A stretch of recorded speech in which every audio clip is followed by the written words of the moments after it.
কে কাকে দিয়ে ভাইরাল হয়েছে এটা সবাই জানে আপু, ঠিক আছে? আপনাকে পার্সোনাল ভাবে আমার কানে কানে এসে বলতে হবে না। আখি বলে তিশাকে দিয়ে ভাইরাল হয়েছে। ফেক আইডি দিয়ে আখিকে এই কমেন্ট করার পরে আখিও তাকে চরম আকারে ধুয়ে দিল এবং চরম অপমান করলো। আখির লাইভ চলাকালীন কে এই ফেক আইডি দিয়ে আখিকে এই কমেন্টটা করেছিল এবং আখি তাকে কি বলল, কিভাবে চরম অপমান করলো, আজকের ভিডিওতে আপনারা সবকিছুই বিস্তারিত দেখতে পারবেন। প্রথমেই জানিয়ে রাখি, আখি যখন চলে এসেছিল আহাদের সংসার থেকে, এরপরেই কিন্তু অনেকভাবে আখির পিছে লেগেছিল তিশা। নানাভাবে কিন্তু আখি চলে আসার পরে আখিকে হুমকি দিয়েছে, তার আইডি কিন্তু বারবারই চেষ্টা করেছে নষ্ট করার জন্য, যাতে সে ইনকাম করতে না পেরে রাস্তায় বসে যায় তার ছেলেকে নিয়ে, এবং শেষমেশ যেন তাদের কাছেই আবার হাত পাতে এবং ফিরে যায়।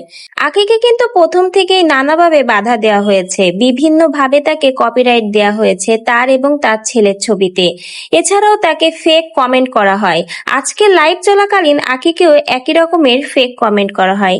সেই কমেন্টটা ছিল ঠিক এই রকমের: সতীন দেখে বিয়ে করে ভাইরাল হয়ে এখন আর তাদের লাগে না, স্বার্থপর। আখি সতীন দেখে বিয়ে করেছিল এবং আহাদের সংসার এসেছিল, এবং আখি স্বার্থপর, এখন ভাইরাল হয়ে গেছে বলে এজন্য আহাদ আর তিশাকে ছেড়ে চলে গেছে। এটাই কিন্তু এই কমেন্টে বুঝিয়েছে। এটা শুনে আখি আর চুপ থাকতে পারেনি, সেও কিন্তু লাইভের সাথে সাথে তাকে উত্তর দিয়ে দিয়েছে এবং চরম অপমানও করেছে। আখি বলেছে, কে কাকে দিয়ে ভাইরাল হয়েছে সেটা সবাই জানে, আপনাকে আর বলে দিতে হবে না। আখি তাকে উদ্দেশ্য করে এটাও বলেছে, আপনাকে এসে আমার কানে কানে বলতে হবে না, আর আমারও মসজিদে যে মাইকিং করে বলতে হবে না কে কাকে নিয়ে ভাইরাল হয়েছে, সবাই জানে।